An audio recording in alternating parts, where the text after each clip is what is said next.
Ngayon guys, tuturuan ko kayo kung paano mag-bar chords ng tama. Kung beginner ka pa lang, dapat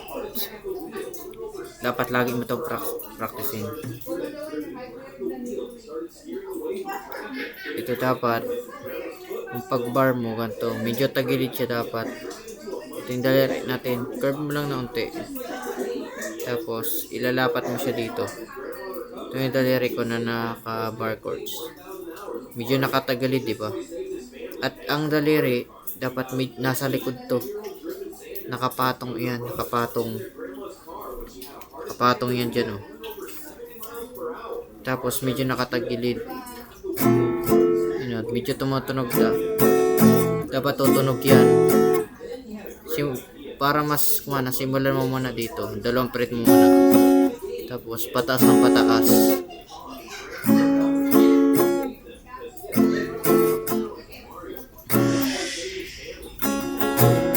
Ayan. Diba mas maganda yung dapat pati may persa itong dalawang daliri mo na to. Ito. Dapat may persa yan. Ito ang pinagugutan ng persa sa pag-bar chords. Nyari, ang chords mo ay F sharp minor. Ganito lang ang gagawin mo. Nakaipit na yan sa likod. So, itong walang ito, pwede mo na siya isuporta dito para mas tumunog lalo.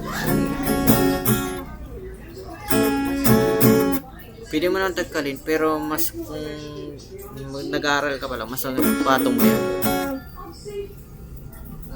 Pares lang siya sa mga C sharp major 7 na to.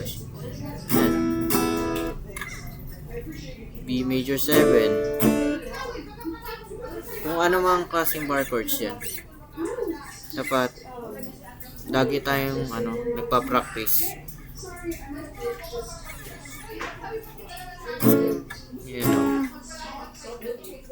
Dapat lagi natin pinapractice yan kung gusto natin talaga natin matuto.